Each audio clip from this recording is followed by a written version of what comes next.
ਸ਼੍ਰੀ ਅਕਾਲ। ਤੁਸੀਂ ਵੇਖ ਰਹੇ ਹੋ ਟੀਵੀ ਪੰਜਾਬ ਤੇ ਮੈਂ ਹਾਂ ਤੁਹਾਡੇ ਨਾਲ ਇੰਦਰਪ੍ਰੀਤ ਕੌਰ ਪੰਨੂ। ਖਬਰਾਂ ਦੇ ਇਸ ਬੁਲੇਟਿਨ ਦੇ ਵਿੱਚ ਤੁਹਾਡਾ ਸਵਾਗਤ ਹੈ। ਸਭ ਤੋਂ ਪਹਿਲਾਂ ਨਜ਼ਰ ਮਾਰਦੇ ਹਾਂ ਅੱਜ ਦੀਆਂ ਚੋਣਵੀਆਂ ਖਬਰਾਂ ਦੇ ਉੱਪਰ।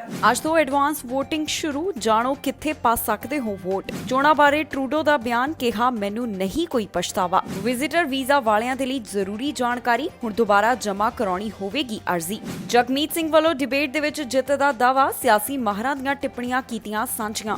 ਅੰਗਰੇਜ਼ੀ ਭਾਸ਼ਾ ਦੇ ਵਿੱਚ ਹੋਈ ਲੀਡਰਾਂ ਦੀ ਡਿਬੇਟ, ਜਾਣੋ ਡਿਬੇਟ ਦੇ ਵਿੱਚ ਕਿਹੜੇ ਸਨ ਖਾਸ ਮੁੱਦੇ। ਨੌਕਰੀਆਂ ਬਾਰੇ ਆਈ ਖੁਸ਼ਖਬਰੀ, ਬੇਰੁਜ਼ਗਾਰੀ ਦਰ ਵੀ ਆਈ ਹੇਠਾਂ। ਕੈਨੇਡਾ ਦੇ ਵਿੱਚ ਹੋਣ ਵਾਲੀਆਂ ਫੈਡਰਲ ਚੋਣਾਂ ਤੋਂ ਪਹਿਲਾਂ ਅੱਜ ਐਡਵਾਂਸ VOTING ਦੀ ਸ਼ੁਰੂਆਤ ਹੋ ਚੁੱਕੀ ਹੈ। ਜਿਹੜੇ ਵੋਟਰ ਪਹਿਲਾਂ ਵੋਟ ਪਾਉਣਾ ਚਾਹੁੰਦੇ ਨੇ ਉਹ ਅੱਜ ਤੋਂ VOTING ਕਰ ਸਕਦੇ ਹਨ। ਕਿਹਨਾਂ ਥਾਵਾਂ ਦੇ ਉੱਪਰ ਇਹ VOTING ਕੀਤੀ ਜਾਣੀ ਹੈ, ਕਿਸ ਸਮੇਂ ਦੌਰਾਨ ਤੁਸੀਂ ਆਪਣੀ ਵੋਟ ਪਾ ਸਕਦੇ ਹੋ, ਜਾਣਕਾਰੀ ਤੁਹਾਡੇ ਨਾਲ ਸਾਂਝੀ ਕਰਾਂਗੇ ਇਸ ਖਬਰ ਦੇ ਵਿੱਚ। ਕੈਨੇਡਾ ਦੇ ਵਿੱਚ 20 ਸਤੰਬਰ ਨੂੰ ਹੋਣ ਵਾਲੀਆਂ ਫੈਡਰਲ ਚੋਣਾਂ ਤੋਂ ਪਹਿਲਾਂ ਐਡਵਾਂਸ VOTING ਅੱਜ ਤੋਂ ਸ਼ੁਰੂ ਹੋ ਗਈ ਹੈ। ਜਿਹੜੇ ਵੋਟਰਸ ਚੋਣਾਂ ਤੋਂ ਪਹਿਲਾਂ ਆਪਣੀ ਵੋਟ ਪਾਉਣਾ ਚਾਹੁੰਦੇ ਨੇ ਉਹ ਅਸਾਈਨਡ ਪੋਲਿੰਗ ਪਲੇਸਿਸ ਦੇ ਉੱਪਰ ਸਵੇਰੇ 9 ਵਜੇ ਤੋਂ ਲੈ ਕੇ ਸ਼ਾਮ 9 ਵਜੇ ਤੱਕ ਜਾ ਕੇ ਆਪਣੀ ਵੋਟ ਪਾ ਸਕਦੇ ਹਨ। ਇਹ ਵੋਟਰਸ ਇੱਥੇ ਸ਼ਨੀਵਾਰ, ਐਤਵਾਰ ਅਤੇ ਸੋਮਵਾਰ ਨੂੰ ਵੋਟ ਪਾ ਸਕਣਗੇ। ਐਡਵਾਂਸ VOTING ਕਰਨ ਵਾਲੇ ਵੋਟਰਸ ਦੇ ਲਈ ਜ਼ਰੂਰੀ ਹੈ ਕਿ ਉਹਨਾਂ ਨੂੰ ਮੇਲ ਦੇ ਰਾਹੀਂ ਕਾਰਡਸ ਮਿਲੇ ਹੋਣ, ਜਿਸ ਦੇ ਵਿੱਚ ਦੱਸਿਆ ਗਿਆ ਹੈ ਕਿ ਉਹਨਾਂ ਦੀ ਅਸਾਈਨਡ ਪੋਲਿੰਗ ਪਲੇਸ ਕਿਹੜੀ ਹੈ। ਇਸ ਦੇ ਨਾਲ ਹੀ ਵੋਟਰਸ ਦੇ ਕੋਲ ਇੱਕ ਹੋਰ ਆਪਸ਼ਨ ਹੈ ਜਿੱਥੇ ਉਹ ਆਪਣੇ ਏਰੀਆ ਦੇ ਇਲੈਕਸ਼ਨਸ ਕੈਨੇਡਾ ਆਫਿਸ ਦੇ ਵਿੱਚ ਜਾ ਕੇ ਸਵੇਰੇ 9 ਵਜੇ ਤੋਂ ਸ਼ਾਮ 9 ਵਜੇ ਤੱਕ ਵੋਟ ਪਾ ਸਕਦੇ ਨੇ। ਇਸ ਤੋਂ ਬਾਅਦ ਸ਼ਨੀਵਾਰ ਨੂੰ ਸਵੇਰੇ 9 ਵਜੇ ਤੋਂ ਸ਼ਾਮ 6 ਵਜੇ ਤੱਕ, ਐਤਵਾਰ ਨੂੰ ਦੁਪਹਿਰ ਤੋਂ ਲੈ ਕੇ 4 ਵਜੇ ਤੱਕ, ਸੋਮਵਾਰ ਨੂੰ 9 ਵਜੇ ਤੋਂ ਲੈ ਕੇ 9 ਵਜੇ ਤੱਕ ਅਤੇ ਮੰਗਲਵਾਰ ਨੂੰ ਸਵੇਰੇ 9 ਵਜੇ ਤੋਂ ਲੈ ਕੇ ਸ਼ਾਮ 6 ਵਜੇ ਤੱਕ ਵੋਟ ਪਾ ਸਕਣਗੇ। ਇਸ ਤੋਂ ਬਾਅਦ ਇੱਕ ਹੋਰ ਆਪਸ਼ਨ ਵੀ ਵੋਟਰਸ ਦੇ ਕੋਲ ਹੈ ਕਿ ਉਹ ਆਪਣੀ ਵੋਟ ਨੂੰ ਮੇਲ ਦੇ ਰਾਹੀਂ ਪਾ ਸਕਣਗੇ। ਦੱਸ ਦਈਏ ਕਿ ਇਹ ਐਡਵਾਂਸ VOTING ਸਤੰਬਰ 13 ਤੱਕ ਜਾਰੀ ਰਹਿਣ ਵਾਲੀ ਹੈ। ਇਸ ਦੇ ਨਾਲ ਹੀ ਵੋਟ ਪਾਉਣ ਵਾਲਿਆਂ ਨੂੰ ਅਪੀਲ ਕੀਤੀ ਗਈ ਹੈ ਕਿ ਕੋਰੋਨਾ ਵਾਇਰਸ ਦੌਰਾਨ ਹਦਾਇਤਾਂ ਦੀ ਸਖਤੀ ਦੇ ਨਾਲ ਪਾਲਣਾ ਕੀਤੀ ਜਾਵੇ। ਐਂਟਰੈਂਸ ਅਤੇ ਐਗਜ਼ਿਟ ਦੇ ਉੱਪਰ ਆਪਣੇ ਹੱਥ ਚੰਗੀ ਤਰ੍ਹਾਂ ਸੈਨੀਟਾਈਜ਼ ਕੀਤੇ ਜਾਣ। ਨਾਨ ਮੈਡੀਕਲ ਮਾਸਕ ਦੀ ਵਰਤੋਂ ਕੀਤੀ ਜਾਵੇ। ਇਸ ਦੌਰਾਨ ਪੋਲ ਵਰਕਰਸ ਵੀ ਨਾਨ ਮੈਡੀਕਲ ਮਾਸਕ ਪਾਉਣ। ਫਿਜ਼ੀਕਲ ਡਿਸਟੈਂਸਿੰਗ ਦਾ ਖਿਆਲ ਰੱਖਿਆ ਜਾਵੇ ਅਤੇ ਵਰਕ ਸਟੇਸ਼ਨਸ ਨੂੰ, ਡੋਰ ਹੈਂਡਲ ਨੂੰ ਅਤੇ ਜਿਹੜੀਆਂ ਹਾਈ ਟੱਚ ਸਰਫੇਸਿਸ ਨੇ ਉਹਨਾਂ ਨੂੰ ਚੰਗੀ ਤਰ੍ਹਾਂ ਸਾਫ਼ ਕੀਤਾ ਜਾਵੇ। ਸਿਆਸੀ ਲੀਡਰ ਪ੍ਰਧਾਨ ਮੰਤਰੀ ਜਸਟਿਨ ਟਰੂਡੋ ਨੂੰ ਲਗਾਤਾਰ ਇਸ ਗੱਲ ਦੇ ਉੱਪਰ ਘੇਰਦੇ ਹੋਏ ਨਜ਼ਰ ਆ ਰਹੇ ਨੇ ਕਿ ਉਹਨਾਂ ਵੱਲੋਂ ਪੈਂਡੈਮਿਕ ਦੌਰਾਨ ਚੋਣਾਂ ਕਰਵਾਈਆਂ ਜਾ ਰਹੀਆਂ ਨੇ। ਪਰ ਇਸ ਤੋਂ ਬਾਅਦ ਹੁਣ ਪ੍ਰਧਾਨ ਮੰਤਰੀ ਜਸਟਿਨ ਟਰੂਡੋ ਦਾ ਇੱਕ ਵੱਡਾ ਬਿਆਨ ਸਾਹਮਣੇ ਆਇਆ। ਟਰੂਡੋ ਦਾ ਕਹਿਣਾ ਹੈ ਕਿ ਉਹਨਾਂ ਵੱਲੋਂ ਜੋ ਇਸ ਸਮੇਂ ਚੋਣਾਂ ਕਰਵਾਈਆਂ ਜਾ ਰਹੀਆਂ ਨੇ ਇਸ ਨੂੰ ਲੈ ਕੇ ਉਹਨਾਂ ਨੂੰ ਕੋਈ ਵੀ ਪਛਤਾਵਾ ਨਹੀਂ ਹੈ। ਕੈਨੇਡਾ ਦੇ ਵਿੱਚ ਕੋਰੋਨਾ ਵਾਇਰਸ ਦੌਰਾਨ ਜੋ ਚੋਣਾਂ ਕਰਵਾਈਆਂ ਜਾ ਰਹੀਆਂ ਨੇ, ਇਸ ਮੁੱਦੇ ਦੇ ਉੱਪਰ ਲਗਾਤਾਰ ਸਿਆਸੀ ਲੀਡਰਸ ਦੇ ਵੱਲੋਂ ਪ੍ਰਧਾਨ ਮੰਤਰੀ ਜਸਟਿਨ ਟਰੂਡੋ ਨੂੰ ਘੇਰਿਆ ਜਾ ਰਿਹਾ ਹੈ। ਇਸ ਤੋਂ ਬਾਅਦ ਪ੍ਰਧਾਨ ਮੰਤਰੀ ਦਾ ਹੁਣ ਇਸ ਸੰਬੰਧੀ ਬਿਆਨ ਸਾਹਮਣੇ ਆਇਆ ਹੈ, ਜਿੱਥੇ ਪ੍ਰਧਾਨ ਮੰਤਰੀ ਦਾ ਕਹਿਣਾ ਹੈ ਕਿ ਕੋਰੋਨਾ ਵਾਇਰਸ ਦੀ ਚੌਥੀ ਲਹਿਰ ਦੌਰਾਨ ਇਲੈਕਸ਼ਨਸ ਕਰਵਾਉਣ ਦਾ ਉਹਨਾਂ ਨੂੰ ਕੋਈ ਵੀ ਪਛਤਾਵਾ ਨਹੀਂ ਹੈ। ਪ੍ਰੈਸ ਕਾਨਫਰੰਸ ਦੌਰਾਨ ਪ੍ਰਧਾਨ ਮੰਤਰੀ ਜਸਟਿਨ ਟਰੂਡੋ ਨੂੰ ਇਸ ਸੰਬੰਧੀ ਸਵਾਲ ਪੁੱਛਿਆ ਗਿਆ ਕਿ ਜੋ ਕੈਨੇਡਾ ਦੇ ਵਿੱਚ ਉਹਨਾਂ ਵੱਲੋਂ ਚੌਥੀ ਲਹਿਰ ਦੇ ਦੌਰਾਨ ਚੋਣਾਂ ਕਰਵਾਈਆਂ ਜਾ ਰਹੀਆਂ ਨੇ, ਇਸ ਨੂੰ ਲੈ ਕੇ ਉਹਨਾਂ ਨੂੰ ਕੋਈ ਰਿਗਰੈਟ ਹੈ ਜਾਂ ਫਿਰ ਨਹੀਂ। ਇਸ ਦਾ ਜਵਾਬ ਦਿੰਦਿਆਂ ਪ੍ਰਧਾਨ ਮੰਤਰੀ ਜਸਟਿਨ ਟਰੂਡੋ ਨੇ ਕਿਹਾ ਕਿ ਉਹਨਾਂ ਨੂੰ ਇਸ ਗੱਲ ਦਾ ਬਿਲਕੁਲ ਵੀ ਰਿਗਰੈਟ ਨਹੀਂ ਹੈ। ਇਸ ਦੇ ਨਾਲ ਹੀ ਪ੍ਰਧਾਨ ਮੰਤਰੀ ਜਸਟਿਨ ਟਰੂਡੋ ਵੱਲੋਂ ਆਪਣੇ ਚੋਣ ਪ੍ਰਚਾਰ ਦੌਰਾਨ ਹੈਲਥ ਕੇਅਰ ਸੈਕਟਰ ਦੇ ਨਾਲ ਜੁੜਿਆ ਹੋਇਆ ਐਲਾਨ ਕੀਤਾ ਗਿਆ। ਇਸ ਦੌਰਾਨ ਪ੍ਰਧਾਨ ਮੰਤਰੀ ਜਸਟਿਨ ਟਰੂਡੋ ਦਾ ਕੀ ਕਹਿਣਾ ਹੈ, ਆਓ ਤੁਹਾਨੂੰ ਸੁਣਾਉਂਦੇ ਹਾਂ। I know some of you are worrying because you saw it in the debate last night. I talked to my mom for her birthday this morning. She's not mad at me that I revealed her age to everyone. She sends her best. Everyone says keep up the hard work across the country. We all want to get back to normal, and lots of us are doing exactly that because so many of us have done the right things through this pandemic. We've stepped up. We've gotten vaccinated. We've worn masks, we're washing our hands, we're being there for each other. And the one group that has been there for people more than just about anyone else have been our frontline healthcare workers. I got to visit a whole bunch of them again yesterday at the Ottawa General Hospital, and I got to hear from them both how exhausted they are, but also how proud they are of having been able to pull us all through this pandemic, because they worked unbelievably long hours. They were there as our healthcare systems across this country were stretched and stressed and yanked on and exhausted. but they were there to keep Canadians safe. And right now, as we enter this third wave, they're getting overwhelmed by unvaccinated people ending up in ICUs with COVID. We're seeing surgeries and emergency operations delayed everywhere across the country, or in many places across the country. And it reminds us just how much we have to learn from the lessons of this pandemic. The first lesson we need to learn is, wow, Canadians really step up to be there for each other. We have to continue to encourage that and support that and hold on to that thing that makes us stick up for each other as Canadians. The other thing we learned is we need to invest more money in our healthcare system. I don't understand how anyone could come through this pandemic and say, you know what our healthcare system needs? Less investment over the coming years. That's what I want to dwell on a little bit for this morning. We've put forward a $25 billion plan over the coming years that is going to invest in more primary care physicians, more primary care teams of nurses, better access for families, for individuals to have a family doctor. IRCC ਵੱਲੋਂ visitor visa ਵਾਲਿਆਂ ਦੇ ਲਈ ਜਾਣਕਾਰੀ ਸਾਂਝੀ ਕੀਤੀ ਗਈ ਹੈ, ਜਿੱਥੇ ਉਹਨਾਂ ਨੇ ਕਿਹਾ ਹੈ ਕਿ ਜਿਨ੍ਹਾਂ ਵੱਲੋਂ ਅਰਜ਼ੀਆਂ ਜਮ੍ਹਾਂ ਕਰਵਾਈਆਂ ਗਈਆਂ ਉਹ ਆਪਣੀਆਂ ਅਰਜ਼ੀਆਂ ਦੁਬਾਰਾ ਜਮ੍ਹਾਂ ਕਰਵਾਉਣ। ਕਿਹਨਾਂ ਵਾਸਤੇ IRCC ਵੱਲੋਂ ਇਹ ਜਾਣਕਾਰੀ ਦਿੱਤੀ ਗਈ ਹੈ, ਇਸ ਖਬਰ ਦੇ ਵਿੱਚ ਤੁਹਾਡੇ ਨਾਲ ਜਾਣਕਾਰੀ ਸਾਂਝੀ ਕਰਾਂਗੇ। ਦੱਸ ਦਈਏ ਕਿ 7 ਸਤੰਬਰ ਤੋਂ ਕੈਨੇਡਾ ਵੱਲੋਂ ਹਰ ਤਰ੍ਹਾਂ ਦੇ ਵੀਜ਼ਾ ਵਾਲਿਆਂ ਨੂੰ ਕੈਨੇਡਾ ਦਾਖਲੇ ਦੀ ਇਜਾਜ਼ਤ ਦਿੱਤੀ ਗਈ ਹੈ, ਜਿਸ ਦੇ ਵਿੱਚ ਵਿਜ਼ਿਟਰ ਵੀਜ਼ਾ ਵਾਲੇ ਵੀ ਸ਼ਾਮਲ ਹਨ। IRCC ਵੱਲੋਂ ਵਿਜ਼ਿਟਰ ਵੀਜ਼ਾ ਦੇ ਨਾਲ ਸੰਬੰਧਿਤ ਅਰਜ਼ੀਆਂ ਬਾਰੇ ਜਾਣਕਾਰੀ ਸਾਂਝੀ ਕੀਤੀ ਗਈ ਹੈ। IRCC ਦਾ ਕਹਿਣਾ ਹੈ ਕਿ ਜਿਹੜੇ ਯਾਤਰੀਆਂ ਵੱਲੋਂ ਸਤੰਬਰ 7 ਤੋਂ ਪਹਿਲਾਂ ਆਪਣੀ ਵਿਜ਼ਿਟਰ ਵੀਜ਼ਾ ਐਪਲੀਕੇਸ਼ਨ ਜਮ੍ਹਾਂ ਕਰਵਾਈ ਹੈ, ਉਹ ਯਾਤਰੀ ਆਪਣੀ ਇਸ ਅਰਜ਼ੀ ਨੂੰ ਦੁਬਾਰਾ ਸਬਮਿਟ ਕਰਵਾਉਣ। Immigration, refugees and citizenship Canada ਵੱਲੋਂ ਹਾਲ ਹੀ ਦੇ ਵਿੱਚ ਇਹ ਸਾਰੀ ਜਾਣਕਾਰੀ ਆਪਣੇ ਵੈਬ ਪੇਜ ਦੇ ਉੱਪਰ ਸਾਂਝੀ ਕੀਤੀ ਗਈ ਹੈ। ਵਿਭਾਗ ਦਾ ਕਹਿਣਾ ਹੈ ਕਿ ਜਿਹੜੇ ਯਾਤਰੀ ਕੈਨੇਡਾ ਦੇ ਵਿੱਚ ਯਾਤਰਾ ਕਰਨਾ ਚਾਹੁੰਦੇ ਨੇ, ਉਹਨਾਂ ਲਈ ਜ਼ਰੂਰੀ ਹੈ ਕਿ ਉਹ ਆਪਣੀ ਨਵੀਂ ਐਪਲੀਕੇਸ਼ਨ ਜਮ੍ਹਾਂ ਕਰਵਾਉਣ, ਜੋ ਕਿ ਉਹ IRCC ਦੇ ਪੋਰਟਲ ਦੇ ਰਾਹੀਂ ਜਮ੍ਹਾਂ ਕਰਵਾ ਸਕਦੇ ਨੇ। IRCC ਵੱਲੋਂ ਇਹ ਵੀ ਗੱਲ ਕਹੀ ਗਈ ਹੈ ਕਿ ਆਪਣੀ ਅਪ ਟੂ ਡੇਟ ਇਨਫੋਰਮੇਸ਼ਨ ਸਾਂਝੀ ਕੀਤੀ ਜਾਵੇ, ਜੇ ਸੰਭਵ ਹੈ ਤਾਂ ਆਪਣੀ ਪੁਰਾਣੀ ਐਪਲੀਕੇਸ਼ਨ ਦਾ ਨੰਬਰ ਵੀ ਸਾਂਝਾ ਕੀਤਾ ਜਾਵੇ। IRCC ਦੀ ਵੈਬਸਾਈਟ ਦੇ ਮੁਤਾਬਕ ਜਦੋਂ ਤੁਸੀਂ ਨਵੀਂ ਅਰਜ਼ੀ ਸਬਮਿਟ ਕਰਵਾਉਂਦੇ ਹੋ ਤਾਂ ਤੁਹਾਡੀ ਪੁਰਾਣੀ ਵਿਜ਼ਿਟਰ ਵੀਜ਼ਾ ਐਪਲੀਕੇਸ਼ਨ ਵਿਡਰਾਨ ਹੋ ਜਾਵੇਗੀ। ਇਸ ਦੇ ਨਾਲ ਹੀ ਉਹਨਾਂ ਇਹ ਵੀ ਗੱਲ ਕਹੀ ਹੈ ਕਿ ਜੇਕਰ ਤੁਸੀਂ ਕੈਨੇਡਾ ਨਹੀਂ ਆਉਣਾ ਚਾਹੁੰਦੇ ਤਾਂ ਫਿਰ ਤੁਸੀਂ ਆਪਣੀ ਐਪਲੀਕੇਸ਼ਨ ਨੂੰ ਵਿਡਰਾ ਕਰਵਾ ਸਕਦੇ ਹੋ। ਜ਼ਿਕਰਯੋਗ ਹੈ ਕਿ ਕੈਨੇਡਾ ਵੱਲੋਂ 7 ਸਤੰਬਰ ਤੋਂ ਹੀ ਅੰਤਰਰਾਸ਼ਟਰੀ ਯਾਤਰੀਆਂ ਨੂੰ ਕੈਨੇਡਾ ਦਾਖਲੇ ਦੀ ਇਜਾਜ਼ਤ ਦਿੱਤੀ ਗਈ, ਜਿਸ ਦਾ ਮਤਲਬ ਹੈ ਕਿ ਹੁਣ ਕੈਨੇਡਾ ਦੇ ਵਿੱਚ ਵਿਜ਼ਿਟਰ ਵੀਜ਼ਾ ਵਾਲੇ ਵੀ ਦਾਖਲ ਹੋ ਸਕਦੇ ਨੇ। ਇਸ ਬਾਰੇ ਕੈਨੇਡਾ ਸਰਕਾਰ ਵੱਲੋਂ ਕੁਝ ਸ਼ਰਤਾਂ ਵੀ ਰੱਖੀਆਂ ਗਈਆਂ ਨੇ, ਜੋ ਅਸੀਂ ਤੁਹਾਡੇ ਨਾਲ ਸਮੇਂ-ਸਮੇਂ ਦੇ ਉੱਪਰ ਸਾਂਝੀਆਂ ਕਰਦੇ ਰਹੇ ਹਾਂ। ਸਰਕਾਰ ਦੇ ਦੱਸਣ ਦੇ ਮੁਤਾਬਕ ਜਿਨ੍ਹਾਂ ਵੱਲੋਂ ਕੋਵਿਡ-19 ਵੈਕਸੀਨ ਦੇ 2 ਸ਼ਾਟ ਲਗਵਾਏ ਹੋਣਗੇ, ਉਹਨਾਂ ਨੂੰ ਕੈਨੇਡਾ ਪਹੁੰਚ ਕੇ 14 ਦਿਨਾਂ ਦੇ ਕੁਆਰੰਟਾਈਨ ਦੀ ਜ਼ਰੂਰਤ ਨਹੀਂ ਹੋਵੇਗੀ। ਐਨਡੀਪੀ ਲੀਡਰ ਜਗਮੀਤ ਸਿੰਘ ਵੱਲੋਂ ਦਾਅਵਾ ਕੀਤਾ ਜਾ ਰਿਹਾ ਹੈ ਕਿ ਜੋ ਅੰਗਰੇਜ਼ੀ ਭਾਸ਼ਾ ਦੇ ਵਿੱਚ ਡਿਬੇਟ ਹੋਈ ਹੈ, ਉਸ ਦੇ ਵਿੱਚ ਉਹਨਾਂ ਨੇ ਜਿੱਤ ਹਾਸਲ ਕੀਤੀ ਹੈ। ਇਸ ਦੌਰਾਨ ਐਨਡੀਪੀ ਲੀਡਰ ਵੱਲੋਂ ਜੋ ਨਿਊਜ਼ ਰਿਲੀਜ਼ ਜਾਰੀ ਕੀਤੀ ਗਈ, ਇਸ ਦੇ ਵਿੱਚ ਉਹਨਾਂ ਨੇ ਕਈ ਸਿਆਸੀ ਮਾਹਰ ਅਤੇ ਜਿਹੜੇ ਸੀਨੀਅਰ ਜਰਨਲਿਸਟ ਨੇ ਉਹਨਾਂ ਦੇ ਕੋਟੇਸ਼ਨ ਟਿੱਪਣੀਆਂ ਸਾਂਝੀਆਂ ਕੀਤੀਆਂ ਨੇ, ਜਿਸ ਦੇ ਵਿੱਚ ਉਹ ਜਗਮੀਤ ਸਿੰਘ ਦੀ ਤਾਰੀਫ ਕਰਦੇ ਹੋਏ ਦਿਖਾਈ ਦੇ ਰਹੇ ਨੇ। ਐਨਡੀਪੀ ਲੀਡਰ ਜਗਮੀਤ ਸਿੰਘ ਵੱਲੋਂ ਦਾਅਵਾ ਕੀਤਾ ਜਾ ਰਿਹਾ ਹੈ ਕਿ ਜੋ ਅੰਗਰੇਜ਼ੀ ਭਾਸ਼ਾ ਦੇ ਵਿੱਚ ਡਿਬੇਟ ਹੋਈ ਹੈ, ਉਸ ਦੇ ਵਿੱਚ ਉਹਨਾਂ ਨੇ ਜਿੱਤ ਹਾਸਲ ਕੀਤੀ ਹੈ। ਜਗਮੀਤ ਸਿੰਘ ਵੱਲੋਂ ਕਈ ਅਜਿਹੇ ਟਵੀਟ ਸਾਂਝੇ ਕੀਤੇ ਗਏ, ਜਿਸ ਦੇ ਵਿੱਚ ਕਈ ਸਿਆਸੀ ਮਾਹਰ ਅਤੇ ਸੀਨੀਅਰ ਜਰਨਲਿਸਟ ਦੇ ਵੱਲੋਂ ਉਹਨਾਂ ਬਾਰੇ ਚੰਗੀਆਂ ਗੱਲਾਂ ਕਹੀਆਂ ਗਈਆਂ। ਜੋ ਕੋਟ ਟਵੀਟ ਜਗਮੀਤ ਸਿੰਘ ਵੱਲੋਂ ਸਾਂਝੇ ਕੀਤੇ ਗਏ, ਉਸ ਦੇ ਵਿੱਚ Global and Mail, CBC panelist, Washington Post, Toronto Sun, ਇਹਨਾਂ ਅਦਾਰਿਆਂ ਦੇ ਕਈ ਸੀਨੀਅਰ ਜਰਨਲਿਸਟ ਦੇ ਵੱਲੋਂ ਉਹਨਾਂ ਦੀ ਤਾਰੀਫ ਕੀਤੀ ਗਈ ਹੈ। ਇਸ ਡਿਬੇਟ ਦੌਰਾਨ ਜਗਮੀਤ ਸਿੰਘ ਵੱਲੋਂ ਜੋ ਗੱਲ ਕਹੀ ਗਈ ਕਿ ਪ੍ਰਧਾਨ ਮੰਤਰੀ ਜਸਟਿਨ ਟਰੂਡੋ ਇੱਕ ਦਿਨ ਆਪਣੇ ਗੋਡਿਆਂ ਦੇ ਉੱਪਰ ਆਉਂਦੇ ਨੇ ਤੇ ਦੂਸਰੇ ਦਿਨ ਉਹਨਾਂ ਵੱਲੋਂ ਇੰਡੀਜੀਅਸ ਬੱਚਿਆਂ ਨੂੰ ਕੋਰਟ ਦੇ ਵਿੱਚ ਲੈ ਕੇ ਜਾਇਆ ਜਾਂਦਾ ਹੈ, ਇਸ ਦੀ ਕਈ ਜਰਨਲਿਸਟ ਦੇ ਵੱਲੋਂ ਤਾਰੀਫ ਕੀਤੀ ਗਈ ਹੈ। ਇਸ ਦੇ ਬਾਰੇ ਇਹਨਾਂ ਸੀਨੀਅਰ ਜਰਨਲਿਸਟ ਅਤੇ ਮਾਹਰਾਂ ਦੀਆਂ ਟਿੱਪਣੀਆਂ ਵੀ ਸਾਹਮਣੇ ਆਈਆਂ ਨੇ, ਜੋ ਕਿ ਜਗਮੀਤ ਸਿੰਘ ਵੱਲੋਂ ਸਾਂਝੀਆਂ ਕੀਤੀਆਂ ਗਈਆਂ। ਇਸ ਦੇ ਨਾਲ ਹੀ ਯੂਨੀਵਰਸਿਟੀ ਆਫ ਆਟਵਾ ਦੇ ਡੇਵਿਡ ਵੱਲੋਂ ਜਗਮੀਤ ਸਿੰਘ ਨੂੰ A++ ਦਿੱਤੇ ਗਏ, ਕਿਉਂਕਿ ਉਹਨਾਂ ਵੱਲੋਂ ਸਭ ਤੋਂ ਪਹਿਲਾਂ ਕੈਨੇਡਾ ਦੇ ਵਿੱਚ ਹਾਊਸਿੰਗ ਕ੍ਰਾਈਸਿਸ ਦਾ ਜ਼ਿਕਰ ਕੀਤਾ।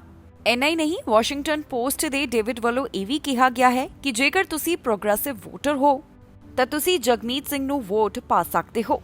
ਇਸ ਤਰ੍ਹਾਂ ਦੇ ਜੋ ਸਿਆਸੀ ਮਾਹਰਾਂ ਅਤੇ ਸੀਨੀਅਰ ਜਰਨਲਿਸਟ ਦੇ ਵੱਲੋਂ ਆਪਣੇ ਵਿਚਾਰ ਸਾਂਝੇ ਕੀਤੇ ਗਏ, ਉਹ ਜਗਮੀਤ ਸਿੰਘ ਵੱਲੋਂ ਆਪਣੇ ਸੋਸ਼ਲ ਮੀਡੀਆ ਦੇ ਉੱਪਰ ਸਾਂਝੇ ਕੀਤੇ ਗਏ ਹਨ। ਸਿਆਸੀ ਲੀਡਰਾਂ ਦੀ ਅੰਗਰੇਜ਼ੀ ਭਾਸ਼ਾ ਦੇ ਵਿੱਚ ਡਿਬੇਟ ਹੋਈ ਹੈ, ਜਿੱਥੇ 5 ਲੀਡਰ ਆਮੋ ਸਾਹਮਣੇ ਨਜ਼ਰ ਆਏ। ਇਸ ਡਿਬੇਟ ਦੇ ਵਿੱਚ ਕਈ ਮੁੱਦਿਆਂ ਦੇ ਉੱਪਰ ਚਰਚਾ ਕੀਤੀ ਗਈ ਹੈ। ਕੀ ਕੁਝ ਖਾਸ ਰਿਹਾ ਇਸ ਡਿਬੇਟ ਦੇ ਵਿੱਚ, ਜਾਣਕਾਰੀ ਦੇਵਾਂਗੇ ਇਸ ਖਬਰ ਅੰਦਰ। ਫੈਡਰਲ ਚੋਣਾਂ ਤੋਂ ਪਹਿਲਾਂ ਕਿਊਬੈਕ ਦੇ ਵਿੱਚ 5 ਲੀਡਰਾਂ ਦੀ ਅੰਗਰੇਜ਼ੀ ਭਾਸ਼ਾ ਦੇ ਵਿੱਚ ਡਿਬੇਟ ਹੋਈ। ਇਸ ਦੌਰਾਨ ਇਹਨਾਂ ਲੀਡਰਾਂ ਦੇ ਵੱਲੋਂ ਇੱਕ ਦੂਸਰੇ ਦੇ ਉੱਪਰ ਨਿਸ਼ਾਨਾ ਸਾਧਿਆ ਗਿਆ। ਕੈਨੇਡਾ ਦੇ ਵਿੱਚ ਹੋਣ ਵਾਲੀਆਂ 20 ਸਤੰਬਰ ਦੀਆਂ ਫੈਡਰਲ ਚੋਣਾਂ ਦੇ ਵਿੱਚ ਕਾਫੀ ਘੱਟ ਸਮਾਂ ਰਹਿ ਗਿਆ ਹੈ। ਇਸ ਦੌਰਾਨ Liberal party leader Justin Trudeau ਅਤੇ ਕੰਜ਼ਰਵੇਟਿਵ ਪਾਰਟੀ ਦੇ ਲੀਡਰ ਐਰੀਨੋ ਟੂਲ ਵਿਚਕਾਰ ਫਸਵਾਂ ਮੁਕਾਬਲਾ ਦੇਖਣ ਨੂੰ ਮਿਲ ਰਿਹਾ ਹੈ। ਹਾਲਾਂਕਿ ਜੋ ਪੋਲ ਸਾਹਮਣੇ ਆ ਰਹੇ ਨੇ ਉਸ ਦੇ ਵਿੱਚ ਕਿਸੇ ਵੀ ਪਾਰਟੀ ਨੂੰ ਫਿਲਹਾਲ ਬਹੁਮਤ ਮਿਲਦੀ ਹੋਈ ਨਜ਼ਰ ਨਹੀਂ ਆ ਰਹੀ। ਵੱਡੀ ਗਿਣਤੀ ਦੇ ਵਿੱਚ ਅਜੇ ਵੀ ਅਜਿਹੇ ਵੋਟਰਸ ਹਨ ਜਿਨ੍ਹਾਂ ਵੱਲੋਂ ਇਹ ਫੈਸਲਾ ਨਹੀਂ ਕੀਤਾ ਗਿਆ ਕਿ ਉਹ ਕਿਸ ਪਾਰਟੀ ਨੂੰ ਵੋਟ ਪਾਉਣਗੇ। ਇਨ੍ਹਾਂ ਲੀਡਰਾਂ ਦੀ ਜੋ ਅੰਗਰੇਜ਼ੀ ਭਾਸ਼ਾ ਦੇ ਵਿੱਚ ਡਿਬੇਟ ਹੋਈ ਹੈ, ਉੱਥੇ ਕਲਾਈਮੇਟ ਚੇਂਜ ਦੇ ਮੁੱਦੇ ਦੇ ਉੱਪਰ ਕਾਫੀ ਜ਼ਿਆਦਾ ਤਕਰਾਰ ਦੇਖਣ ਨੂੰ ਮਿਲੀ। ਪ੍ਰਧਾਨ ਮੰਤਰੀ ਜਸਟਿਨ ਟਰੂਡੋ ਅਤੇ ਕੰਜ਼ਰਵੇਟਿਵ ਪਾਰਟੀ ਦੇ ਲੀਡਰ ਐਰੀਨੋ ਟੂਲ ਵੱਲੋਂ ਇਸ ਸੰਬੰਧੀ ਆਪਣੀ ਪਾਰਟੀ ਦੀ ਯੋਜਨਾ ਸਾਂਝੀ ਕੀਤੀ। ਇਸ ਦੌਰਾਨ ਬੋਲਦਿਆਂ ਪ੍ਰਧਾਨ ਮੰਤਰੀ ਜਸਟਿਨ ਟਰੂਡੋ ਨੇ ਕਿਹਾ ਕਿ ਐਰੀਨੋ ਟੂਲ ਆਪਣੀ ਹੀ ਪਾਰਟੀ ਦੇ ਮੈਂਬਰਾਂ ਨੂੰ ਅਜੇ ਤੱਕ ਇਸ ਲਈ ਰਾਜ਼ੀ ਨਹੀਂ ਕਰਵਾ ਸਕੇ ਕਿ ਕਲਾਈਮੇਟ ਚੇਂਜ ਸੱਚਮੁੱਚ ਇੱਕ ਮੁੱਦਾ ਹੈ। ਇਸ ਦੌਰਾਨ ਐਨਡੀਪੀ ਲੀਡਰ ਜਗਮੀਤ ਸਿੰਘ ਨੇ ਕਿਹਾ ਕਿ ਟਰੂਡੋ ਵੱਲੋਂ ਜੋ ਕਲਾਈਮੇਟ ਚੇਂਜ ਨੂੰ ਲੈ ਕੇ ਕੰਮ ਕੀਤੇ ਗਏ, ਉਹਨਾਂ ਨੂੰ ਉਹ F ਰੇਟਿੰਗ ਦਿੰਦੇ ਹਨ। ਇਸ ਤੋਂ ਬਾਅਦ ਇੰਡੀਜੀਅਸ ਮੁੱਦਿਆਂ ਦੇ ਉੱਪਰ ਵੀ ਲੀਡਰਸ ਦੀ ਤਿੱਖੀ ਬਹਿਸ ਦੇਖਣ ਨੂੰ ਮਿਲੀ। ਜ਼ਿਕਰਯੋਗ ਹੈ ਕਿ ਕੈਨੇਡਾ ਦੇ ਵਿੱਚ 20 ਸਤੰਬਰ ਨੂੰ ਫੈਡਰਲ ਚੋਣਾਂ ਹੋਣ ਜਾ ਰਹੀਆਂ ਨੇ। ਇਸ ਤੋਂ ਪਹਿਲਾਂ ਲੀਡਰਸ ਦੀ ਫ੍ਰੈਂਚ ਅਤੇ ਅੰਗਰੇਜ਼ੀ ਭਾਸ਼ਾ ਦੇ ਵਿੱਚ ਡਿਬੇਟ ਹੋ ਚੁੱਕੀ ਹੈ ਅਤੇ ਹੁਣ ਸਰਗਰਮੀਆਂ ਹੋਰ ਵੀ ਜ਼ਿਆਦਾ ਤੇਜ਼ ਨਜ਼ਰ ਆ ਰਹੀਆਂ ਨੇ। ਜਿਵੇਂ-ਜਿਵੇਂ ਚੋਣਾਂ ਦੇ ਦਿਨ ਨੇੜੇ ਆ ਰਹੇ ਨੇ, ਉਸੇ ਤਰ੍ਹਾਂ ਸਿਆਸੀ ਸਰਗਰਮੀਆਂ ਵੀ ਲਗਾਤਾਰ ਵਧੀਆਂ ਹੋਈਆਂ ਦਿਖਾਈ ਦੇ ਰਹੀਆਂ ਨੇ। ਹੁਣ ਕੈਨੇਡਾ ਦੇ ਲੋਕ 20 ਸਤੰਬਰ ਨੂੰ ਫੈਸਲਾ ਕਰਨਗੇ ਕਿ ਕੈਨੇਡਾ ਅੰਦਰ ਕਿਸ ਦੀ ਸਰਕਾਰ ਬਣਦੀ ਹੈ। ਸਟੈਟਿਸਟਿਕਸ ਕੈਨੇਡਾ ਵੱਲੋਂ ਨੌਕਰੀਆਂ ਸੰਬੰਧੀ ਜਾਣਕਾਰੀ ਸਾਂਝੀ ਕੀਤੀ ਗਈ ਹੈ, ਜਿੱਥੇ ਉਹਨਾਂ ਨੇ ਦੱਸਿਆ ਕਿ ਅਗਸਤ ਮਹੀਨੇ ਕੈਨੇਡਾ ਦੇ ਵਿੱਚ ਕਿੰਨੀਆਂ ਨਵੀਆਂ ਨੌਕਰੀਆਂ ਸ਼ਾਮਿਲ ਹੋਈਆਂ ਨੇ। ਸਟੈਟਿਸਟਿਕਸ ਕੈਨੇਡਾ ਵੱਲੋਂ ਜਾਣਕਾਰੀ ਦਿੱਤੀ ਗਈ ਹੈ ਕਿ ਅਗਸਤ ਮਹੀਨੇ ਦੌਰਾਨ ਬੇਰੁਜ਼ਗਾਰੀ ਦਰ ਵੀ ਪਹਿਲਾਂ ਦੇ ਮੁਕਾਬਲੇ ਕਾਫੀ ਹੇਠਾਂ ਆਈ ਹੈ। ਸਟੈਟਿਸਟਿਕਸ ਕੈਨੇਡਾ ਵੱਲੋਂ ਨੌਕਰੀਆਂ ਸੰਬੰਧੀ ਜਾਣਕਾਰੀ ਸਾਂਝੀ ਕੀਤੀ ਗਈ ਹੈ, ਜਿੱਥੇ ਉਹਨਾਂ ਨੇ ਦੱਸਿਆ ਹੈ ਕਿ ਅਗਸਤ ਮਹੀਨੇ ਦੌਰਾਨ ਕੈਨੇਡਾ ਵੱਲੋਂ ਕਿੰਨੀਆਂ ਨੌਕਰੀਆਂ ਪੈਦਾ ਕੀਤੀਆਂ ਗਈਆਂ। ਸਟੈਟਿਸਟਿਕਸ ਕੈਨੇਡਾ ਦੀ ਜਾਣਕਾਰੀ ਦੇ ਮੁਤਾਬਕ ਅਗਸਤ ਮਹੀਨੇ ਕੈਨੇਡਾ ਦੇ ਵਿੱਚ 90,000 ਨਵੀਆਂ ਨੌਕਰੀਆਂ ਐਡ ਹੋਈਆਂ। ਲਗਾਤਾਰ ਇਹ ਤੀਸਰਾ ਮਹੀਨਾ ਹੈ ਜਦੋਂ ਕੈਨੇਡਾ ਵੱਲੋਂ ਆਪਣੀ ਆਰਥਿਕਤਾ ਦੇ ਵਿੱਚ ਨਵੀਆਂ ਨੌਕਰੀਆਂ ਐਡ ਕੀਤੀਆਂ ਹੋਣ।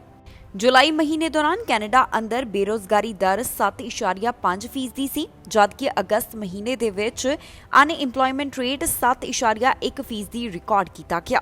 ਦੱਸ ਦਈਏ ਕਿ ਕੋਰੋਨਾ ਦੀ ਸ਼ੁਰੂਆਤ ਤੋਂ ਬਾਅਦ ਅਗਸਤ ਮਹੀਨੇ ਦੇ ਵਿੱਚ ਬੇਰੁਜ਼ਗਾਰੀ ਦਰ ਬਾਕੀ ਮਹੀਨਿਆਂ ਦੇ ਮੁਕਾਬਲੇ ਘੱਟ ਦਰਜ ਕੀਤੀ ਗਈ। ਜੋ ਆਰਥਿਕਤਾ ਦੇ ਵਿੱਚ ਨਵੀਆਂ ਨੌਕਰੀਆਂ ਜੁੜੀਆਂ ਨੇ, ਉਹਨਾਂ ਦੇ ਵਿੱਚ ਜ਼ਿਆਦਾਤਰ ਫੁੱਲ ਟਾਈਮ ਨੌਕਰੀਆਂ ਹਨ। ਸਟੈਟਿਸਟਿਕਸ ਕੈਨੇਡਾ ਵੱਲੋਂ ਜੋ ਨਵੀਆਂ ਨੌਕਰੀਆਂ ਦੀ ਜਾਣਕਾਰੀ ਦਿੱਤੀ ਗਈ ਹੈ, ਉਸ ਦੇ ਵਿੱਚ ਜ਼ਿਆਦਾਤਰ ਨੌਕਰੀਆਂ ਹੋਟਲ ਅਤੇ ਫੂਡ ਸੈਕਟਰ ਦੇ ਨਾਲ ਜੁੜੀਆਂ ਹੋਈਆਂ ਨੇ। ਏਜੰਸੀ ਦਾ ਕਹਿਣਾ ਹੈ ਕਿ ਸਰਵਿਸ ਸੈਕਟਰ ਦੀਆਂ ਨੌਕਰੀਆਂ ਦੇ ਵਿੱਚ ਜੋ ਹਾਲਾਤ ਨੇ, ਉਹਨਾਂ ਦੇ ਵਿੱਚ ਸੁਧਾਰ ਦੇਖਣ ਤੋਂ ਬਾਅਦ ਦੇਸ਼ ਵਿੱਚ ਬੀਤੇ ਕਾਫੀ ਸਮੇਂ ਤੋਂ ਬਾਅਦ ਪਹਿਲੀ ਵਾਰ ਅਜਿਹਾ ਹੋਇਆ ਜਦੋਂ ਰੋਜ਼ਗਾਰ ਦਾ ਪੱਧਰ ਕਰੋਨਾ ਤੋਂ ਪਹਿਲਾਂ ਵਾਲੇ ਪੱਧਰ ਦੇ ਨੇੜੇ ਪਹੁੰਚਿਆ ਹੋਵੇ।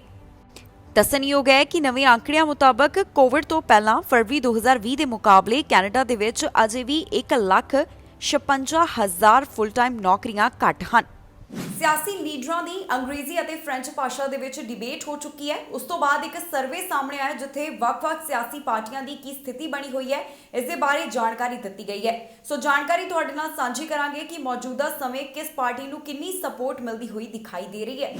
ਨੈਨੋਸ ਦੇ ਵੱਲੋਂ ਜੋ ਫੈਡਰਲ ਚੋਣਾਂ ਤੋਂ ਪਹਿਲਾਂ ਇੱਕ ਸਰਵੇ ਕਰਵਾਇਆ ਗਿਆ, ਉਸ ਦੇ ਮੁਤਾਬਕ ਉਹਨਾਂ ਦਾ ਕਹਿਣਾ ਹੈ ਕਿ ਵੋਟ ਸਪਲਿਟਿੰਗ ਕਾਰਨ ਪ੍ਰਧਾਨ ਮੰਤਰੀ ਜਸਟਿਨ ਟਰੂਡੋ ਨੂੰ ਪਰੇਸ਼ਾਨੀ ਦਾ ਸਾਹਮਣਾ ਕਰਨਾ ਪੈ ਸਕਦਾ ਹੈ। ਸਿਆਸੀ ਲੀਡਰਾਂ ਦੀ ਅੰਗਰੇਜ਼ੀ ਭਾਸ਼ਾ ਦੇ ਵਿੱਚ ਡਿਬੇਟ ਹੋਣ ਤੋਂ ਬਾਅਦ ਇੱਕ ਪੋਲ ਸਾਹਮਣੇ ਆਇਆ। ਇਹ ਪੋਲ ਨੈਨੋਸ ਰਿਸਰਚ ਦੇ ਵੱਲੋਂ ਕਰਵਾਇਆ ਗਿਆ, ਜਿਸ ਦੇ ਮੁਤਾਬਕ ਕੰਜ਼ਰਵੇਟਿਵ ਪਾਰਟੀ ਨੂੰ 33.3% ਦੀ ਸਪੋਰਟ ਮਿਲ ਰਹੀ ਹੈ, ਜਦਕਿ ਲਿਬਰਲ ਪਾਰਟੀ ਨੂੰ 31.1% ਦੀ ਸਪੋਰਟ ਮਿਲਦੀ ਨਜ਼ਰ ਆ ਰਹੀ ਹੈ। ਇਨ੍ਹਾਂ ਚੋਣਾਂ ਤੋਂ ਪਹਿਲਾਂ ਜਿਹੜੇ ਵੀ ਪੋਲ ਸਾਹਮਣੇ ਆਏ ਨੇ, ਉਸ ਦੇ ਮੁਤਾਬਕ ਅਜੇ ਕਿਸੇ ਵੀ ਪਾਰਟੀ ਨੂੰ ਕੈਨੇਡਾ ਦੇ ਵਿੱਚ ਬਹੁਮਤ ਮਿਲਦੀ ਹੋਈ ਦਿਖਾਈ ਨਹੀਂ ਦੇ ਰਹੀ। ਨੈਨੋਸ ਦੇ ਪ੍ਰੈਫਰਡ ਕੈਂਡੀਡੇਟ ਟਰੈਕਿੰਗ ਦੇ ਮੁਤਾਬਕ ਅਜੇ 12.6% ਦੀ ਸਪੋਰਟ ਕਿਸੇ ਵੱਲ ਵੀ ਝੁਕ ਸਕਦੀ ਹੈ, ਕਿਉਂਕਿ 12.6% ਕੈਨੇਡੀਅਨਸ ਅਜਿਹੇ ਹਨ ਜਿਨ੍ਹਾਂ ਵੱਲੋਂ ਅਜੇ ਤੱਕ ਫੈਸਲਾ ਨਹੀਂ ਕੀਤਾ ਗਿਆ ਕਿ ਉਹਨਾਂ ਦੀ ਪ੍ਰੈਫਰੈਂਸ ਕੌਣ ਹੋਵੇਗਾ। ਤਾਜ਼ਾ ਡਾਟਾ ਦੇ ਮੁਤਾਬਕ ਪ੍ਰਧਾਨ ਮੰਤਰੀ ਜਸਟਿਨ ਟਰੂਡੋ ਨੂੰ 30% ਵੋਟਰਸ ਦੇ ਵੱਲੋਂ ਪ੍ਰੈਫਰ ਕੀਤਾ ਜਾ ਰਿਹਾ ਹੈ। ਇਸ ਦੇ ਨਾਲ ਹੀ ਐਰਨ ਓਟੂਲ ਨੂੰ 27.1% ਵੋਟਰਸ ਦੇ ਵੱਲੋਂ ਪ੍ਰੈਫਰ ਕੀਤਾ ਜਾ ਰਿਹਾ ਹੈ ਤੇ ਜਗਮੀਤ ਸਿੰਘ ਦੇ ਵਾਸਤੇ ਇਹ ਅੰਕੜਾ 19.9% ਦਾ ਹੈ। ਦੱਸ ਦਈਏ ਕਿ ਐਨਡੀਪੀ ਪਾਰਟੀ ਲਗਾਤਾਰ ਆਪਣੇ ਨੰਬਰਸ ਦੇ ਉੱਪਰ ਬਰਕਰਾਰ ਹੈ। ਜ਼ਿਕਰਯੋਗ ਹੈ ਕਿ ਕੈਨੇਡਾ ਦੇ ਵਿੱਚ 20 ਸਤੰਬਰ ਨੂੰ ਫੈਡਰਲ ਚੋਣਾਂ ਹੋਣ ਜਾ ਰਹੀਆਂ ਨੇ।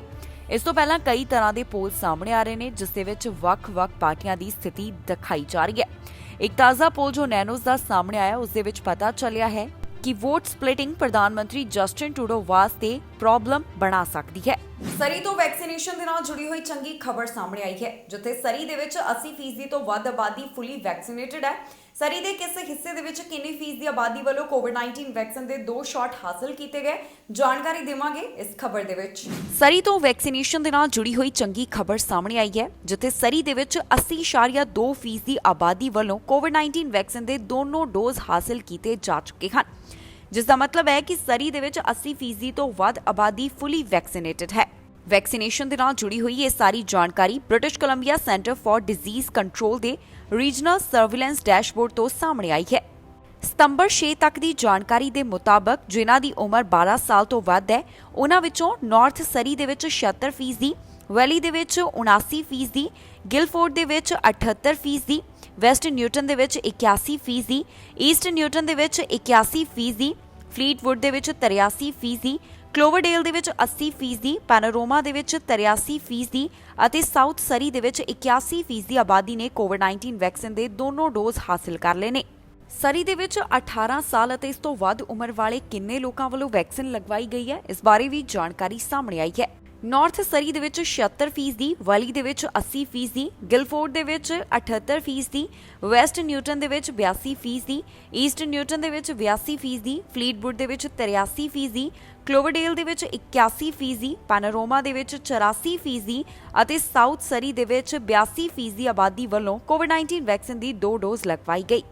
ਇਸ ਤੋਂ ਬਾਅਦ ਜਿਨ੍ਹਾਂ ਦੀ ਉਮਰ 50 ਸਾਲ ਅਤੇ ਇਸ ਤੋਂ ਵੱਧ ਹੈ ਉਹਨਾਂ ਵਿੱਚੋਂ ਨਾਰਥ ਸਰੀ ਦੇ ਵਿੱਚ 81%, ਵੈਲੀ ਦੇ ਵਿੱਚ 86%, ਗਿਲਫੋਰਡ ਦੇ ਵਿੱਚ 83%, ਵੈਸਟ ਨਿਊਟਨ ਦੇ ਵਿੱਚ 99%, ਈਸਟ ਨਿਊਟਨ ਦੇ ਵਿੱਚ 99%, ਫਲੀਟਵੁੱਡ ਦੇ ਵਿੱਚ 88%, ਕਲੋਵਰਡੇਲ ਦੇ ਵਿੱਚ 87%, ਪੈਨੋਰਾਮਾ ਦੇ ਵਿੱਚ 90% ਅਤੇ ਸਾਊਥ ਸਰੀ ਦੇ ਵਿੱਚ 86% ਆਬਾਦੀ ਨੇ ਕੋਵਿਡ-19 ਵੈਕਸੀਨ ਦੀਆਂ 2 ਡੋਜ਼ ਲਗਵਾਈਆਂ। ਕੈਨੇਡਾ ਦੇ ਸੂਬੇ ਨੋਵਾ ਸਕੋਸ਼ੀਆ ਦੇ ਵਿੱਚ ਇੱਕ ਪੰਜਾਬੀ ਦਾ ਕਤਲ ਹੋਇਆ ਸੀ। ਪ੍ਰਭਜੋਤ ਸਿੰਘ ਦੇ ਵਾਸਤੇ ਹੁਣ ਕੈਨੇਡਾ ਦੇ ਵਿੱਚ ਪ੍ਰਦਰਸ਼ਨ ਕੀਤਾ ਜਾਵੇਗਾ, ਜਿੱਥੇ ਪ੍ਰਭਜੋਤ ਸਿੰਘ ਦੇ ਵਾਸਤੇ ਕੈਂਡਲ ਵਿਜਲ ਕਰਵਾਇਆ ਜਾ ਰਿਹਾ ਹੈ। ਕਿੱਥੇ ਇਹ ਪ੍ਰਦਰਸ਼ਨ ਹੋਵੇਗਾ, ਜਾਣਕਾਰੀ ਹਾਸਲ ਕਰੋ ਇਸ ਖਬਰ ਤੋਂ। ਕੈਨੇਡਾ ਦੇ ਨੋਵਾ ਸਕੋਸ਼ੀਆ ਦੇ ਵਿੱਚ ਜਿਸ ਪੰਜਾਬੀ ਨੌਜਵਾਨ ਦਾ ਕਤਲ ਹੋਇਆ ਉਸ ਦੇ ਵਾਸਤੇ ਕੈਨੇਡਾ ਦੇ ਵਿੱਚ ਕੈਂਡਲ ਲਾਈਟ ਵਿਜਲ ਕਰਵਾਇਆ ਜਾ ਰਿਹਾ ਹੈ। ਇਸ ਦੇ ਰਾਹੀਂ ਮੰਗ ਕੀਤੀ ਜਾਵੇਗੀ ਕਿ ਪ੍ਰਭਜੋਤ ਸਿੰਘ ਨੂੰ ਇਨਸਾਫ ਦਿੱਤਾ ਜਾਵੇ। ਦੱਸ ਦਈਏ ਕਿ ਇਹ ਕੈਂਡਲ ਲਾਈਟ ਵਿਜਲ ਸ਼ਨੀਵਾਰ 11 ਸਤੰਬਰ 6 ਵਜੇ ਬਰੈਂਪਟਨ ਸਿਟੀ ਹਾਲ ਦੇ ਨੇੜੇ ਕਰਵਾਇਆ ਜਾਵੇਗਾ, ਜਿੱਥੇ ਵੱਡੀ ਗਿਣਤੀ ਲੋਕਾਂ ਨੂੰ ਪਹੁੰਚਣ ਦੀ ਅਪੀਲ ਕੀਤੀ ਗਈ ਹੈ। ਦੱਸ ਦਈਏ ਕਿ ਕੈਨੇਡਾ ਦੇ ਨੋਵਾ ਸਕੋਸ਼ੀਆ ਦੇ ਵਿੱਚ ਪ੍ਰਭਜੋਤ ਸਿੰਘ ਦੇ ਕਤਲ ਕੀਤੇ ਜਾਣ ਤੋਂ ਬਾਅਦ ਪੰਜਾਬੀ ਭਾਈਚਾਰੇ ਦੇ ਵਿੱਚ ਸੋਗ ਦੀ ਲਹਿਰ ਦੇਖਣ ਨੂੰ ਮਿਲ ਰਹੀ ਹੈ।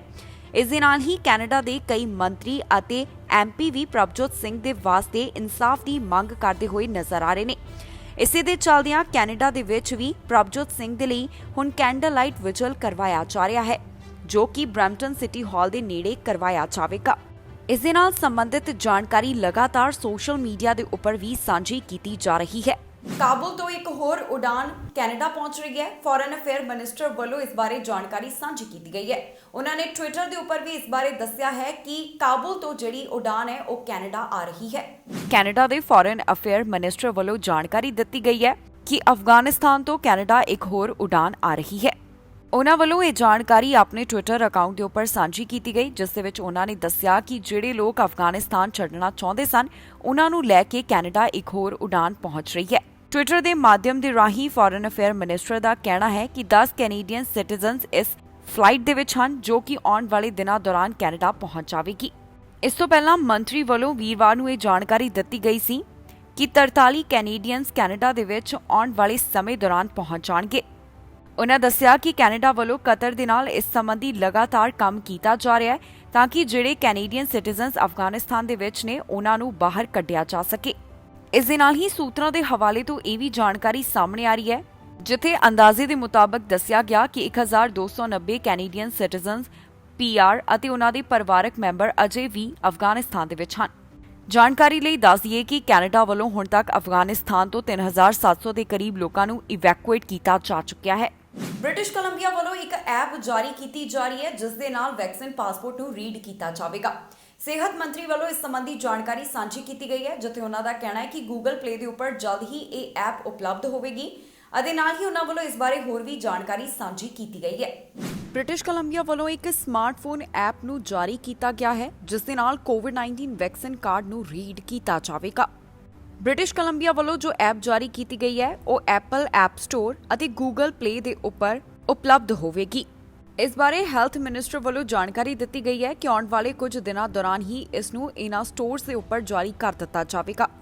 ਜਾਣਕਾਰੀ ਲਈ ਦੱਸ ਦਈਏ ਕਿ ਬ੍ਰਿਟਿਸ਼ ਕੋਲੰਬੀਆ ਦੇ ਵਿੱਚ ਵੈਕਸੀਨੇਸ਼ਨ ਪਾਸਪੋਰਟ ਸਿਸਟਮ ਦੀ ਸ਼ੁਰੂਆਤ ਸਤੰਬਰ 13 ਤੋਂ ਹੋਣ ਜਾ ਰਹੀ ਹੈ, ਜਿੱਥੇ ਰੈਸਟੋਰੈਂਟ, ਜਿਮ ਅਤੇ ਹੋਰ ਕਈ ਬਿਜ਼ਨੈਸਿਸ ਦੇ ਵਿੱਚ ਹੁਣ ਕੋਵਿਡ-19 ਵੈਕਸੀਨ ਦੇ ਨਾਲ ਸੰਬੰਧਿਤ ਸਬੂਤ ਮੰਗਿਆ ਜਾਵੇਗਾ। ਸਤੰਬਰ 13 ਤੋਂ ਇਹਨਾਂ ਥਾਵਾਂ ਦੇ ਉੱਪਰ ਜਾਣ ਦੇ ਵਾਸਤੇ ਜ਼ਰੂਰੀ ਹੈ ਕਿ ਤੁਹਾਡੇ ਕੋਵਿਡ-19 ਦੀ ਘੱਟੋ-ਘੱਟ ਇੱਕ ਡੋਜ਼ ਲੱਗੀ ਹੋਵੇ। ਸਿਹਤ ਮੰਤਰੀ ਵੱਲੋਂ ਟਵਿੱਟਰ ਦੇ ਉੱਪਰ ਇਸ ਬਾਰੇ ਸਾਰੀ ਜਾਣਕਾਰੀ ਸਾਂਝੀ ਕੀਤੀ ਗਈ ਹੈ, ਜਿੱਥੇ ਉਹਨਾਂ ਨੇ ਦੱਸਿਆ ਹੈ ਕਿ ਆਈਫੋਨ ਵਰਜ਼ਨ ਡਾਊਨਲੋਡ ਦੇ ਵਾਸਤੇ ਅਵੇਲੇਬਲ ਹੈ ਤੇ ਜਲਦ ਹੀ ਇਸ ਨੂੰ ਗੂਗਲ ਪਲੇ ਐਪ ਦੇ ਉੱਪਰ ਵੀ ਸ਼ਾਮਿਲ ਕੀਤਾ ਜਾਵੇਗਾ। ਜ਼ਿਕਰਯੋਗ ਹੈ ਕਿ ਬ੍ਰਿਟਿਸ਼ ਕੋਲੰਬੀਆ ਵੱਲੋਂ ਜਿਵੇਂ ਹੀ ਵੈਕਸੀਨ ਕਾਰਡ ਜਾਰੀ ਕੀਤਾ ਗਿਆ, ਉਸ ਦੇ ਮਹਿਜ਼ 24 ਘੰਟਿਆਂ ਦੌਰਾਨ ਹੀ ਵੱਡੀ ਗਿਣਤੀ ਦੇ ਵਿੱਚ ਬ੍ਰਿਟਿਸ਼ ਕੋਲੰਬੀਆ ਵਾਸੀਆਂ ਵੱਲੋਂ ਇਸ ਦੇ ਵਾਸਤੇ ਰਜਿਸਟਰ ਕਰਵਾਇਆ ਗਿਆ। ਜਾਣਕਾਰੀ ਦੇ ਮੁਤਾਬਕ 6 ਲੱਖ ਦੇ ਕਰੀਬ ਬ੍ਰਿਟਿਸ਼ ਕੋਲੰਬੀਆ ਵਾਸੀਆਂ ਵੱਲੋਂ ਪਹਿਲੇ 24 ਘੰਟਿਆਂ ਦੌਰਾਨ ਹੀ ਰਜਿਸਟ੍ਰੇਸ਼ਨ ਕਰਵਾਈ ਗਈ। ਇਸ ਵੈਬਸਾਈਟ ਦੇ ਬਾਰੇ ਵਧੇਰੇ ਜਾਣਕਾਰੀ ਹਾਸਲ ਕਰਨ ਦੇ ਵਾਸਤੇ 1-833-838-2323 ਦੇ ਉੱਪਰ ਕਾਲ ਕਰਕੇ ਵੀ ਜਾਣਕਾਰੀ ਹਾਸਲ ਕੀਤੀ ਜਾ ਸਕਦੀ ਹੈ। ਦੱਸਣਯੋਗ ਹੈ ਕਿ ਬ੍ਰਿਟਿਸ਼ ਕੋਲੰਬੀਆ ਅਤੇ ਕੈਨੇਡਾ ਦੇ ਹੋਰ ਵੀ ਕਈ ਸੂਬਿਆਂ ਦੇ ਵੱਲੋਂ ਕੋਵਿਡ ਵਾਇਰਸ ਦੇ ਮਾਮਲਿਆਂ ਨੂੰ ਧਿਆਨ ਵਿੱਚ ਰੱਖਦਿਆਂ ਵੈਕਸੀਨੇਸ਼ਨ ਪਾਸਪੋਰਟ ਸਿਸਟਮ ਸੰਬੰਧੀ ਐਲਾਨ ਕੀਤਾ ਗਿਆ, ਜਿੱਥੇ ਨਾਨ ਐਸੈਂਸ਼ੀਅਲ ਐਕਟੀਵਿਟੀਜ਼ ਦੇ ਵਾਸਤੇ ਹੁਣ ਕੋਵਿਡ-19 ਵੈਕਸੀਨ ਨੂੰ ਲਾਜ਼ਮੀ ਕੀਤਾ ਜਾ ਰਿਹਾ ਹੈ, ਜਿਸ ਦਾ ਮਤਲਬ ਹੈ ਕਿ ਇਹਨਾਂ ਜਗ੍ਹਾਵਾਂ ਦੇ ਉੱਪਰ ਜਾਣ ਦੇ ਲਈ ਜ਼ਰੂਰੀ ਹੋਵੇਗਾ ਕਿ ਤੁਹਾਡੇ ਕੋਵਿਡ-19 ਵੈਕਸੀਨ ਲੱਗਾ ਹੋਵੇ।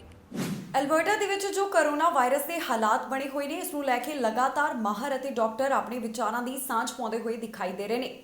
ਇਹਨਾਂ ਡਾਕਟਰਾਂ ਦਾ ਕਹਿਣਾ ਹੈ ਕਿ ਆਉਣ ਵਾਲੇ ਕੁਝ ਹਫ਼ਤੇ ਅਲਬਰਟਾ ਦੇ ਵਾਸਤੇ ਕਾਫੀ ਜ਼ਿਆਦਾ ਟਫ ਹੋਣ ਵਾਲੇ ਨੇ, ਕਿਉਂਕਿ ਇੱਥੇ ਕਰੋਨਾ ਵਾਇਰਸ ਦੇ ਮਾਮਲੇ ਵੀ ਵੱਧ ਰਹੇ ਹਨ ਅਤੇ ਹਸਪਤਾਲ ਦੇ ਵਿੱਚ ਵੀ ਮਰੀਜ਼ਾਂ ਦੀ ਗਿਣਤੀ ਵਧਦੀ ਹੋਈ ਦਿਖਾਈ ਦੇ ਰਹੀ ਹੈ। ਅਲਬਰਟਾ ਦੇ ਵਿੱਚ ਜੋ ਕਰੋਨਾ ਵਾਇਰਸ ਦੇ ਹਾਲਾਤ ਬਣੇ ਹੋਏ ਨੇ, ਇਸ ਤੋਂ ਬਾਅਦ ਅਲਬਰਟਾ ਦੇ ਕਈ ਡਾਕਟਰਸ ਇਸ ਦੇ ਨਾਲ ਸੰਬੰਧਿਤ ਚੇਤਾਵਨੀ ਜਾਰੀ ਕਰਦੇ ਹੋਏ ਦਿਖਾਈ ਦੇ ਰਹੇ ਨੇ।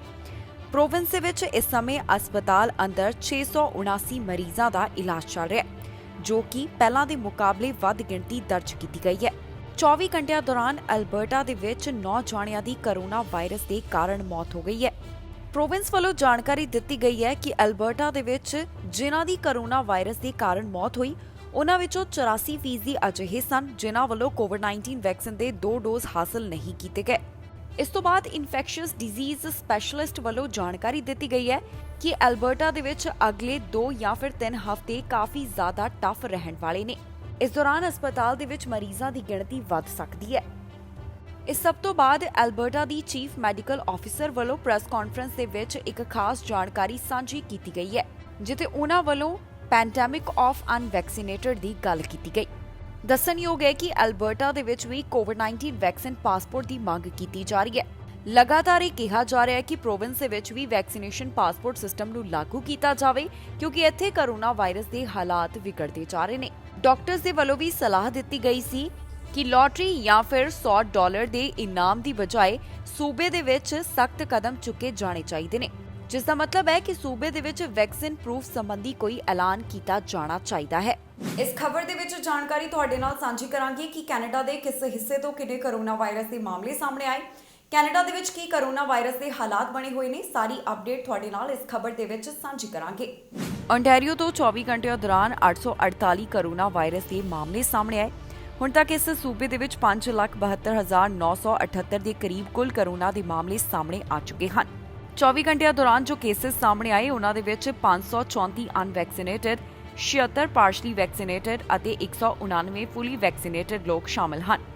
ਟੋਰਾਂਟੋ ਤੋਂ 166, ਪੀਲ ਰੀਜਨ ਤੋਂ 117, ਯਾਰਕ ਰੀਜਨ ਤੋਂ 77, ਵਿੰਡਸਰ ਐਸੈਕਸ ਤੋਂ 74, ਹੈਮਿਲਟਨ ਤੋਂ 53, ਆਟਵਾ ਤੋਂ 53, ਦੋਹਰਮ ਰੀਜਨ ਤੋਂ 48 ਮਾਮਲਿਆਂ ਦੀ ਪੁਸ਼ਟੀ ਹੋਈ ਹੈ। ਪ੍ਰੋਵਿੰਸ ਦੇ ਵਿੱਚ ਹੁਣ ਤੱਕ 9590 ਜਾਨਾਂ ਇਸ ਵਾਇਰਸ ਦੇ ਕਾਰਨ ਜਾ ਚੁੱਕੀਆਂ ਹਨ। ਹਸਪਤਾਲ ਦੇ ਵਿੱਚ ਮਰੀਜ਼ਾਂ ਦੀ ਗਿਣਤੀ 361 ਦੇ ਕਰੀਬ ਦੱਸੀ ਜਾ ਰਹੀ ਹੈ।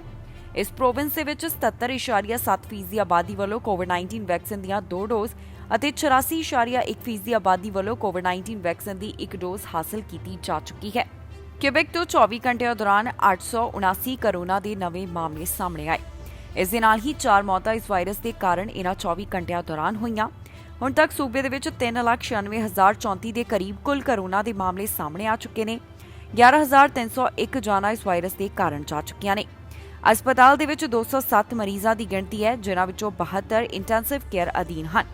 ਇਸ ਸੂਬੇ ਦੇ ਵਿੱਚ 87% ਦੀ ਆਬਾਦੀ ਵੱਲੋਂ ਕੋਵਿਡ-19 ਵੈਕਸੀਨ ਦੀ 1 ਡੋਜ਼ ਅਤੇ 81% ਦੀ ਆਬਾਦੀ ਵੱਲੋਂ ਕੋਵਿਡ-19 ਵੈਕਸੀਨ ਦੀਆਂ 2 ਡੋਜ਼ ਹਾਸਲ ਕੀਤੀਆਂ ਜਾ ਚੁੱਕੀਆਂ ਹਨ। ਮੈਨੀਟੋਬਾ ਤੋਂ 24 ਘੰਟਿਆਂ ਦੌਰਾਨ 105 ਕੋਰੋਨਾ ਵਾਇਰਸ ਦੇ ਮਾਮਲੇ ਦਰਜ ਕੀਤੇ ਗਏ।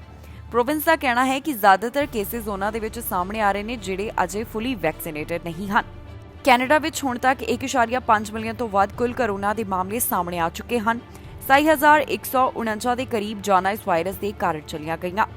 ਐਕਟਿਵ ਕੇਸਿਸ ਦੀ ਗਿਣਤੀ 38,390 ਹੈ, ਜਿਨ੍ਹਾਂ ਵਿੱਚੋਂ 37,985 ਮਾਈਲਡ ਕੰਡੀਸ਼ਨ 'ਚ ਅਤੇ 405 ਸੀਰੀਅਸ ਅਤੇ ਕ੍ਰਿਟੀਕਲ ਕੰਡੀਸ਼ਨ ਦੇ ਵਿੱਚ ਹਨ। ਇਸ ਦੇ ਨਾਲ ਹੀ ਕੈਨੇਡਾ ਦੇ ਵਿੱਚ 1.4 ਮਿਲੀਅਨ ਤੋਂ ਵੱਧ ਰਿਕਵਰਡ ਮਾਮਲਿਆਂ ਦਾ ਅੰਕੜਾ ਹੈ। ਇਸ ਦੇ ਨਾਲ ਹੀ ਜਾਂਦੇ ਇੱਕ ਵਾਰ ਫਿਰ ਤੋਂ ਨਜ਼ਰ ਮਾਰਦੇ ਹਾਂ ਅੱਜ ਦੀਆਂ ਚੋਣਵੀਆਂ ਖਬਰਾਂ ਦੇ ਉੱਪਰ। ਅੱਜ ਤੋਂ ਐਡਵਾਂਸ VOTING ਸ਼ੁਰੂ, ਜਾਣੋ ਕਿੱਥੇ ਪਾ ਸਕਦੇ ਹੋ ਵੋਟ। ਚੋਣਾਂ ਬਾਰੇ ਟਰੂਡੋ ਦਾ ਬਿਆਨ, ਕਿਹਾ ਮੈਨੂੰ ਨਹੀਂ ਕੋਈ ਪਛਤਾਵਾ। ਵਿਜ਼ਿਟਰ ਵੀਜ਼ਾ ਵਾਲਿਆਂ ਦੇ ਲਈ ਜ਼ਰੂਰੀ ਜਾਣਕਾਰੀ, ਹੁਣ ਦੁਬਾਰਾ ਜਮ੍ਹਾਂ ਕਰਾਉਣੀ ਹੋਵੇਗੀ ਅਰਜ਼ੀ। ਜਗਮੀਤ ਸਿੰਘ ਵੱਲੋਂ ਡਿਬੇਟ ਦੇ ਵਿੱਚ ਜਿੱਤ ਦਾ ਦਾਅਵਾ, ਸਿਆਸੀ ਮਾਹਰਾਂ ਦੀਆਂ ਟਿੱਪਣੀਆਂ ਕੀਤੀਆਂ ਸਾਂਝੀਆਂ। ਅੰਗਰੇਜ਼ੀ ਭਾਸ਼ਾ ਦੇ ਵਿੱਚ ਹੋਈ ਲੀਡਰਾਂ ਦੀ ਡਿਬੇਟ, ਜਾਣੋ ਡਿਬੇਟ ਦੇ ਵਿੱਚ ਕਿਹੜੇ ਸਨ ਖਾਸ ਮੁੱਦੇ। ਨੌਕਰੀਆਂ ਬਾਰੇ ਆਈ ਖੁਸ਼ਖਬਰੀ, ਬੇਰੁਜ਼ਗਾਰੀ ਦਰ ਵੀ ਆਈ ਹੇਠਾਂ। ਖਬਰਾਂ ਦੇ ਇਸ ਬੁਲੇਟਿਨ ਦੇ ਵਿੱਚ ਇੰਨਾ ਹੀ। ਨਵੀਆਂ ਤੇ ਤਾਜ਼ੀਆਂ ਖਬਰਾਂ ਲੈ ਕੇ ਫਿਰ ਤੋਂ ਹਾਜ਼ਰ ਹੋਵਾਂਗੇ। ਫਿਲਹਾਲ ਮੈਨੂੰ ਇੰਦਰਪ੍ਰੀਤ ਕੌਰ ਪੰਨੂ ਨੂੰ ਦਿਓ ਇਜਾਜ਼ਤ ਤੇ ਤੁਸੀਂ ਵੇਖਦੇ ਰਹੋ ਟੀਵੀ ਪੰਜਾਬ।